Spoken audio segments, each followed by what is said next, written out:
Herzlich willkommen zur, ja, ich würde sagen, man kann sagen, die zweite Folge. Ich glaube nicht, dass wir die für später aufsparen. Zur zweiten Folge von diesem relativ neuen Pod- und Videocast. Haben wir uns unterdessen für einen Namen entschieden, wie wir dem Ding sagen? Nein, noch nicht. Aber ich glaube, wir tendieren dann wahrscheinlich eher zu einem Podcast. Ja, es ist eigentlich ein Podcast mit Videounterstützung, dass man es auf YouTube hochladen kann. Das ist eigentlich der korrekte Titel. Mein Name ist Stefan, wir haben uns das letzte Mal schon vorgestellt. Du bist der? Ich bin nur der Marvin, wie vom letzten Mal. Sehr gut. Würde sagen, wenn euch das also interessiert, wer wir sind, dann klickt ihr entweder unten in der Beschreibung auf unser Instagram-Profil oder hört die erste Folge sicher noch, wenn ihr das nicht schon habt.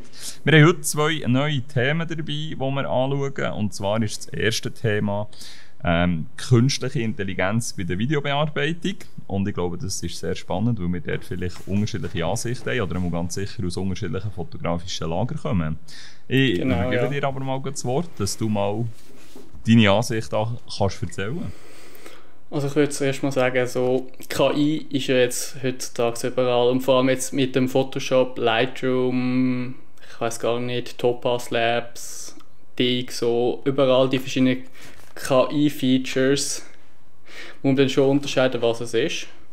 Es gibt ja zum Beispiel Entrauschen, Bildschärfer, wie heisst es? Bildvergrößern. Genau. Das ist Gigapixel heisst es. Genau, ja, so. Das wird ja auch alles als KI angepreist. Ich würde sagen, den Teil überspringen wir aber mal fürs Erste, weil da ist ja nicht wirklich in dem Sinne Bildbearbeitung drin. Genau. Ich würde jetzt eher darauf gehen, dass wir jetzt Bildgenerierung oder Bildretusche anschauen. Also genau, wir können sogar gut starten. Bildgenerierung fangen wir glaube ich an. So ein bisschen vor allem, ob du das nutzt und inwiefern du das nutzt und wie ich dann auch. Ich, durch das, dass ich KI, das ist ein bisschen im Voraus geschickt, dass ich KI bezogene Sachen eher brauche bei Bildbearbeitung. Und warum und wieso, das können wir schon schnell in zwei Teile reinnehmen. Ja, von dem her, sag doch du mal, welche Produkte du überhaupt nutzt, die KI gestützt sind. Eigentlich nur Photoshop und Lightroom. Also, aber ich nutze eigentlich Features meistens nicht. Also, ich weiß nicht, ob ihr mich so gut kennt, aber ich mache in der Freizeit relativ oft Wildlife-Fotografie, also eher Vögel. Und da ist gar nicht so gern gesehen, wenn man da irgendwie KI-gestützte Bildbearbeitung macht, irgendwie Sachen rausnimmt und so. Vor allem für Contests ist es nicht erlaubt, da wird man gerade disqualifiziert, da nutze ich es relativ wenig.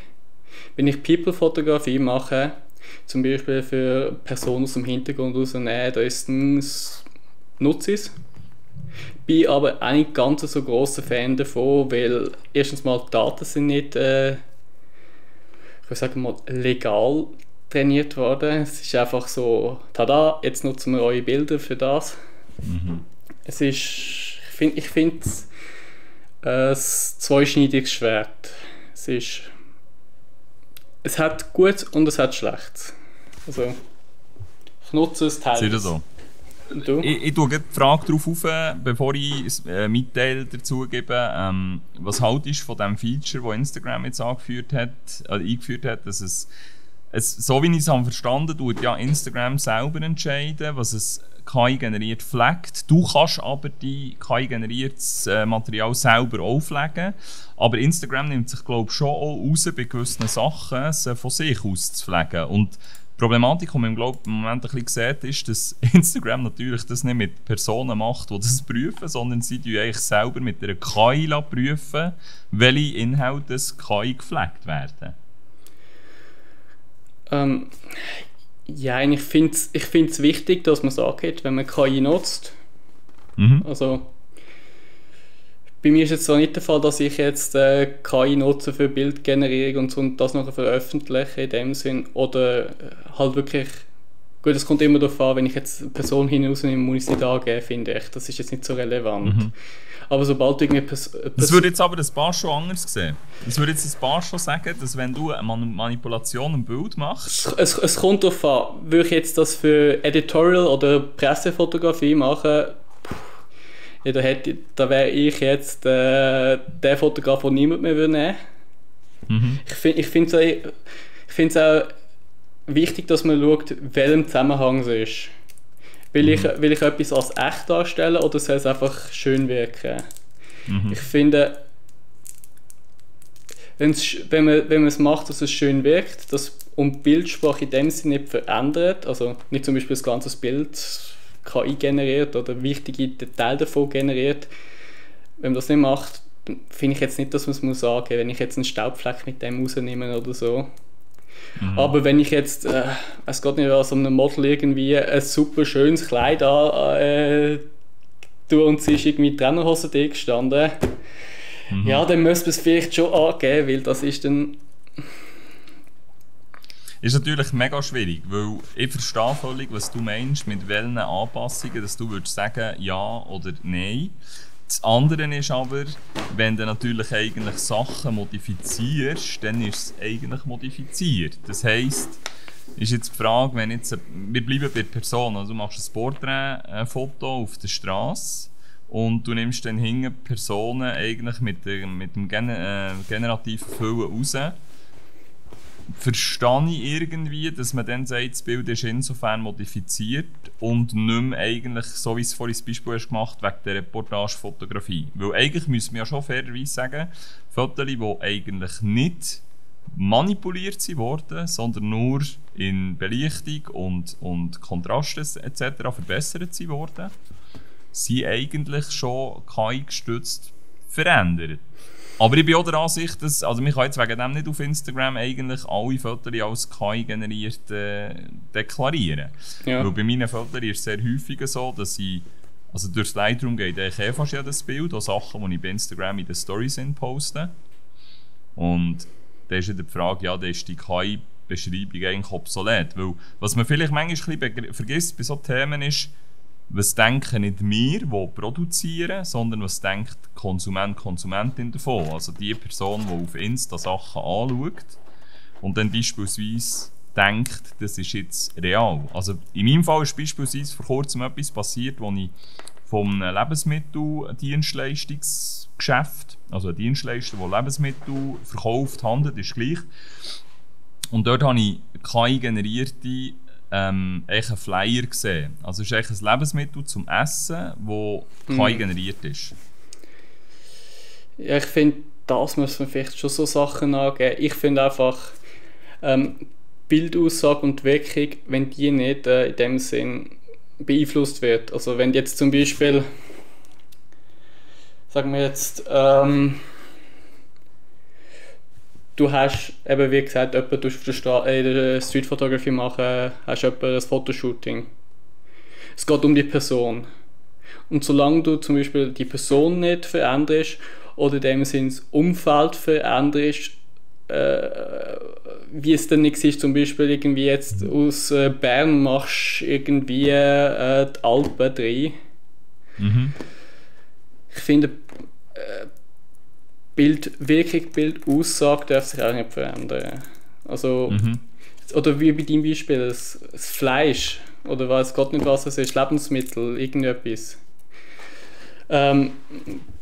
Wenn da jetzt ein Fake-Produkt drin ist, also das kriegst du ja niemals so an. Das ist ja, ich finde es so schwierig. Also du hast vorhin etwas mega Wichtiges gesagt. Schlussendlich KI-generierte Inhalte bestehen ja aus Sachen, die andere Leute schon mal haben generiert.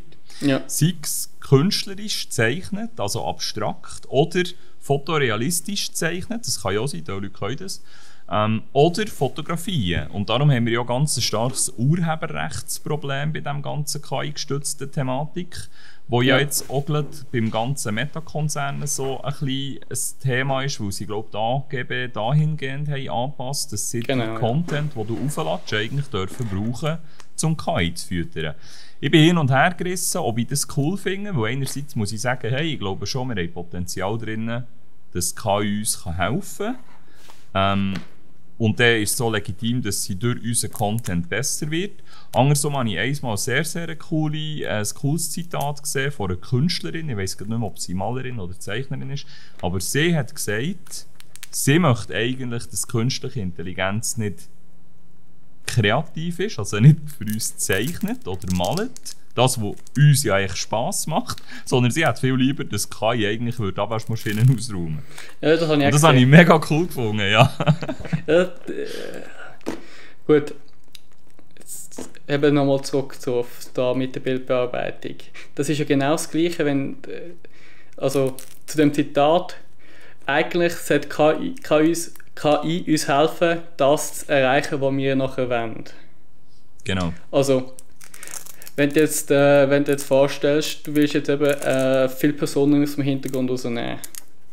Weil einfach das Bild geht um die Person, nicht um die Person im Hintergrund. Willst du rausnehmen.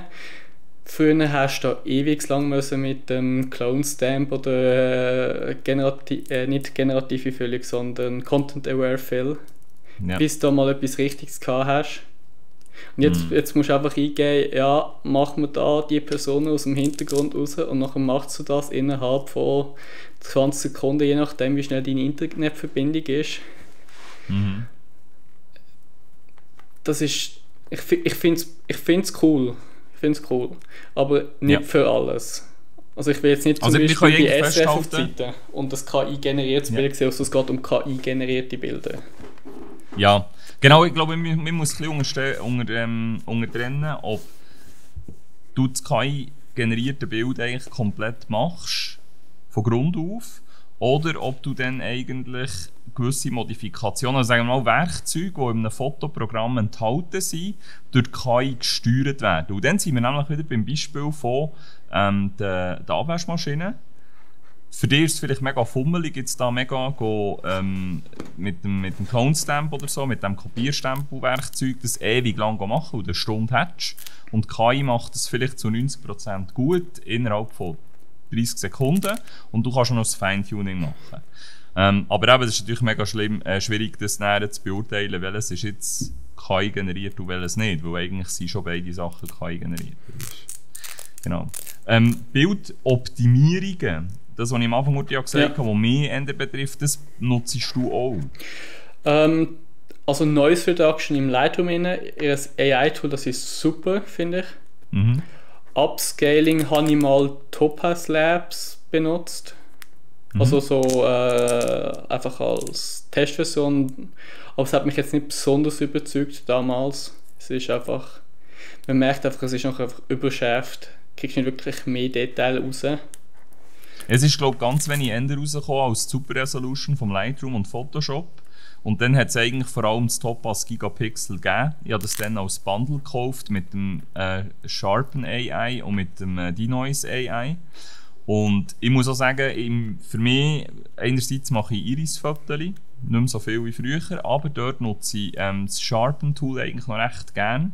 Oder auch wenn ich schwierige Fälle habe, von Augen offen habe, dann muss ich den ISO ein bisschen erhöhen, Verschlusszeit ein bisschen erhöhen und dann habe ich Rauschen drin. Dann nehme ich eigentlich auch das Denoise AI noch gerne. Ich muss aber sagen, das Lightroom Denoise, also das Rauschen, ist von mir aus gesehen qualitativ im Moment das Topaz am Überholen. Ich habe Topaz sogar auch schon geschrieben und gesagt, ich habe das Gefühl, dass der Ende eine Verschlimmbesserung gemacht von der letzten Version Ende 2023 zu der Version, die im Moment aktiv ist. Also auch dort, das ist glaube ich vielleicht auch noch so ein wichtiger Punkt, ein KI-Tool kann nicht per se immer nur besser werden, es kann sich theoretisch auch verschlechtern, wenn es mit Sachen gefüttert wird, die einfach für meinen Use Case nicht mehr passen. Ja, ich finde vor allem jetzt mit der Lightroom, wo das alles drin ist, es ist vor allem alles in einem und du hast wirklich noch ich habe das Problem gehabt, ich habe mal DxO Denoise getestet. Wirklich super Programm, also macht es marginal besser wie Lightroom. Aber nachher, wenn du es dort rein tust, ist es noch in einem DNG. Da hast du noch drin als DNG bearbeitet, kriegst du das DNG zurück, aber nachher stimmt die Farbe nicht mehr. Ja. Und das ist echt mühsam und dann du hast die Farbe schon wirklich geteilt, dann merkst du, ich müsste noch die Noise reinhauen und so. Das ist bei Lightroom eben nicht so. Ja. Ich finde es mega praktisch, so AI-Tools. Leider dauert es oft länger zum Rechnen, aber ja. Also eigentlich finde ich den Output von einem DNG spannend. Dann kannst du eigentlich vorneweg sagen, hey, ich mache meine Sortierung im Lightroom von einem Photoshop, mache ich so und so und so, wähle meine 30 Fotos aus, gehe eigentlich DNGs, die ich dann im Ordner habe, von einem anderen Tool abgreifen und sagen, hey, du mir die DNGs optimieren. Und das Lightroom lädt ja die einfach wieder in den Katalog rein oder behaltet sie im Katalog. Und das DNG selber ist eigentlich optimiert, aber wenn du natürlich eine Farbverschiebung hast, ist das hure heikel. Gut, ich tue es zuerst eben, ich tue einfach das RAW bearbeiten, indem ich es nicht zuerst in ein DNG konvertiere. Das ist bei mir eben... Ja. Weil es geht bei mir viel schneller, wenn ich das einfach in ein RAW ins Lightroom hineinlade, anstatt zuerst in ein DNG kopieren. Ja. Also du meinst beim Importieren, dass du nicht umändern auf ein DNG, sondern dass ich, ja, mache ich auch so, ich habe früher immer es umrechnen auf ein DNG. Und mir ist dann einfach aufgefallen, unterwegs habe ich in der Regel immer ein bisschen früher einen schlechteren Laptop gehabt, als ich eigentlich am PC dann gearbeitet habe. Und dann habe ich irgendwo nach einem Event gefunden, komm in der Pause, also nein, nicht nach einem Event, sondern in der Pause gefunden, komm, ich lade schnell eine Speicherkarte rein. Und dann bin ich einfach ewig dran gesehen, den Laptop irgendwo an einem Anlass stehen, weil das umkonvertieren in ein DNG und ich habe den Mehrwert auch nicht gesehen, ausser das bisschen Speicherplatz, den du sparst. Aber du nicht unbedingt, du musst das RAW auch speichern. Also eigentlich, ja, wenn du es professionell machst. Dann zumal war es aber so gewesen, dass das DNG, wenn ich es konvertiert hatte, war ein bisschen weniger gross gewesen als das Original RAW von der Canon, die ich dann noch hatte. Ja. Also die, ich weiss gar nicht, wie die CR2-Dateien, wenn ich die neu mal reinkopiert und dann echt original die Speicherkarte angeschaut, plus die konvertierten DNGs, habe ich beim DNG ein bisschen weniger Speicherplatz gebraucht. Aber eben Kompatibilität ist eigentlich auch vorhanden bei CR2 oder bei RAW oder was auch immer Daten, also von dem her, ja. Also ich finde es auch sehr cool, wenn Adobe, weil man hört ja immer auch so ein bisschen, manchmal negative Sachen, auch Videoschnittprogramme, das vielleicht nicht so stabil läuft. Habe ich nicht so häufig, weil ich muss aber auch sagen, der Luxus, sie haben sehr starke Computer, die ich damit arbeiten darf. Und ich habe das Gefühl, sehr viel Abstürze bei Adobe-Programmen resultieren daraus, dass einfach vielleicht zu wenig RAM rum sind oder so. Das ist aber eine Vermutung von meiner Seite. Und darum auch die ganzen KI-Tools eigentlich jetzt in der Adobe-Palette integriert sind. Vor allem, wenn du das Foto... Ich weiß nicht, hast du das Fotobundle oder das Ganze? Ich habe das Creative Cloud. Also das Ganze. Ja. Also, ja. Mehr oder weniger das Ganze. Ja, aber eben, das ist echt cool, wenn immer mehr Sachen dort komplett integriert sind und nicht irgendwie halt noch 300 Plugins brauchst. Vor allem eben jetzt gerade in meinem Fall, wenn du das Topaz Labs einfach noch zusätzlich brauchst, dann... Und die schaut jetzt natürlich alle auch auf Service-Modell das heisst jährlich aktualisieren. Und also ich glaube, ich bin unterdessen mit dem Adobe zusammen bin ich jährlich zwischen 1000 und 2000 Franken, die ich jährlich zahle für Software. Natürlich, ich meine, wenn du das vergleichst mit irgendeinem Schreiner, der Maschinen braucht und auch für 10 Jahre für 500.000 eine neue Säge braucht, ist das etwas anderes. Da wollte ich gar nicht jammern, aber gleich, es wird halt gleich immer noch mehr. Und ich habe beispielsweise ein bisschen darauf hineingehauen, wir können das glaube ich gut noch reinnehmen, weil ich glaube, es rendiert fast nicht noch als zweites Thema anzuschneiden. Wo ich dich gerne fragen, hast du mal das Skylum ausprobiert? Also, ja. Die haben auch so eine Palette mit mehreren Produkten, aber du weißt welche. Das darf ich jetzt gar nicht sagen, aber ja, ich habe es ausprobiert, also bin ich so überzeugt davon. Ich habe es an meiner Mutter gekauft, weil es eben günstig war. Mhm. Aber ich komme mit dem überhaupt nicht Schlag. So mühsam. Aber das tut mir richtig gut. Das ist echt etwas, was ich schon viel länger mal fragen konnte. Ich hatte es irgendwie im Winter, wo ich gefunden habe, ich hatte dauernd Werbung auf Instagram und ja, ist halt effektiv passiert, ich habe dann irgend auf eine Aktion reagiert und habe mir das gekauft und habe dann wirklich auch gefunden, also es ist wirklich ein moderates Angebot gesehen, eine Jahreslizenz für unter 100 Franken. Und eben, ich war dann nicht mehr so zufrieden gewesen, wie das Topaz Sharpening Tool eigentlich die Irisfotos verarbeitet.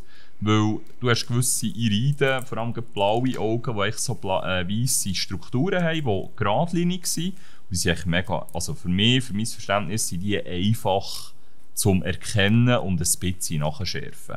Ich will nicht viel, ich will 5-10%. Also wenn ich zum Beispiel so eine Schärfungsebene auf ein Irisfoto hole, dann tue ich die Transparenz eigentlich um 3/4 zurück. Wo ich wollte eben nicht, dass KI generiert aussieht. Es soll nur ein bisschen schärfer sein, was ich mit der Kamera vielleicht nicht ganz herbrachte. Und dann habe ich das Zeug mal ins Skylum reingeladen und dachte, ja komm, das wird jetzt so gehypt von so vielen Fotografen. Also übrigens aus der Landschaftsfotografie mit dem ganzen Himmeltauschen, wo dann vielleicht du noch etwas kannst dazu sagen. Ja. Und ich habe dann im Luminar das probiert zu enhancen und da ist immer so eine fancy Grafik, wo es dann berechnet wird. Und also, ich weiß nicht, ob ich das hier so sagen darf, aber also das Ergebnis war echt scheisse gewesen. Also im Topaz Sharpening innen ist es einfach nicht mehr ganz so gut, wie ich es schon in Erinnerung habe letztes Jahr. Aber im Luminar ist es einfach unbrauchbar. Ja. Du hast jetzt gerade das Himmel-Austauschen angesprochen und das kann ich super mit dem Instagram jetzt verbinden. Ich habe auf Instagram mal jemanden gesehen, der irgendwie so Himmelaustausch hat, ganz offensichtlich. Also schlecht gemacht. Habe ich darauf angesprochen, ob das wirklich echt ist. Weil er hat geschrieben, dass es echt ist und so. Und er hat gesagt, ja, ich sehe da und da und da, sieht man, dass man den Himmel austauscht. Und ja, für das wäre das wirklich gut, wenn da Instagram wirklich sagt, für so Leute, die sagen, dass es nicht KI oder nicht fake ist. Ich finde das wirklich so ein bisschen kritisch. Und ich finde, Skylum ist in dem Sinne eigentlich wirklich gut. Es ist hure langsam erstens. Shortcuts funktionieren nicht richtig. Ich habe Capture One habe ich schon getestet, da sind fast die gleichen Shortcuts wie für Lightroom. Das Bibliothekstool funktioniert nicht richtig, das ist richtig mühsam, Vollbildmodus. Ja, sie sind einfach wie sie haben etwas Eigenes zu entwickeln, was überhaupt nicht nützlich ist für Leute, die ja es ist egal, ob du Capture One oder Lightroom nutzen bist, es ist egal, ob du DaVinci Resolve oder Premiere oder Final Cut brauchst, aber wenn du ein weiteres und Luminar ist grundsätzlich ein Bildbearbeitungstool, dann behält das Ganze ein bisschen bei und aber eben, mir hat es dort wieder gelernt, wie krass dass dir eigentlich auf Insta oder in Werbung auf Social Media kann suggeriert werden, dass das Tool mega cool ist. Und das Erste, was ich nach einer Woche, oder vielleicht nicht einmal nach einer Woche gemacht habe, ist schauen. Und ich werde es dann nochmal kontrollieren, dass echt die automatische Renewal von der Subscription eigentlich ausgeschaltet ist. Weil es ist wirklich halt wieder so ein Service-Teil, der dann irgendwann wieder abbucht. Skylum glaube ich nicht. Skylum kaufst, habe ich gekauft. Aber es ist halt trotzdem einfach Geld für Software, die nicht richtig funktioniert. Ja. Es ist wirklich, also ich bin auf eine Art ein bisschen enttäuscht, weil ich wirklich dachte, ich möchte so einem Team, ich glaube aus der Ukraine, ich möchte so einem Team auch mega gönnen, wenn sie eigentlich ein bisschen ein Player werden. Nicht ein Photoshop-Ersatz, aber wie du jetzt gerade sagst, mit ihrer Mutter, die vielleicht nicht möchte den Regler selber verschieben, sondern eben ein Tool möchte ich sagen. Das ist zum Beispiel auch eine coole Nutzung von KI, finde ich, wo viel besser ist, als wenn du in den Himmel austauschst, wo du sagst, ja, ich möchte eigentlich, weiss nicht, Augenpartie von einem Porträt ein bisschen aufhellen. Gut, aber findest du nicht die Sachen? Genau, aber das wäre jetzt cool gewesen, wenn du könntest sagen, hey, das KI bedient für mich das Produkt entsprechend, wo ich vielleicht Bedienungsanleitung studieren muss. Und Himmelaustausch ist halt einfach wieder in der Art der Manipulation von einem Bild. Es hat damals den Künstler gegeben, der gibt es wahrscheinlich immer noch auf Insta, hat mega viele Follower, ein Typ, der eigentlich Landschaftsfotos mit völlig abstrakten Kunstelementen vermischt. Kenne ich nicht. Irgendetwas. Vielleicht tue ich es einblenden. Ich kann mich erinnern zum Beispiel an ein Landschaftsfoto mit so Bergen, die aus dem Nebelmeer raus schauen und irgendwie noch Ballone in der Luft hängen. Also völlig, du siehst im Bild an, dass es eine Kunst, ein Gemälde ist. Aber es ist fotorealistisch. Und heute wird so etwas ganz klar als KI generiert dargestellt. Jetzt ist aber auch wieder das Thema, der hat das selber gemacht im Photoshop mit seinen Händen. Er hat eigentlich nichts anderes gemacht, als ein künstlerisches Bild hergestellt. Und dann finde ich darum eben KI generiert auch wieder schwierig. Weil du kannst nicht einfach alles in den Topf KI generiert rein tun, wenn der Mensch hinten dran einfach die Mittel hat oder das Wissen, mit diesen Werkzeugen umzugehen und du vielleicht eine Collage machst. Weil eine Collage, die du erstellt hast, ist nicht KI generiert. Ja. Darum, ich glaube, dort müssen sie noch ein bisschen über Bücher, aber es ist manchmal schon wieder spannend, wie schnell das so etwas einfach ausgerollt wird. So, Produktreif beim Kunden. Gut, hast du abschliessend noch etwas einzuwerfen? Nein, für mich ist es gut. Super Sache. Wir sind mega gut in der Zeit, ohne dass der Timer, also gut, ein bisschen zum draufschauen. Ich würde sagen, wir hatten zwar noch 1-2 Themen geplant, aber ich glaube, die nehmen wir einfach auf nächste Versionen. Mir hat es mega Spass gemacht. Ich danke dir für deine Zeit. Danke dir. Und wir werden uns sicher wieder sehen. Ja, in dem Fall. Bis gleich. Tschüss. Tschüss.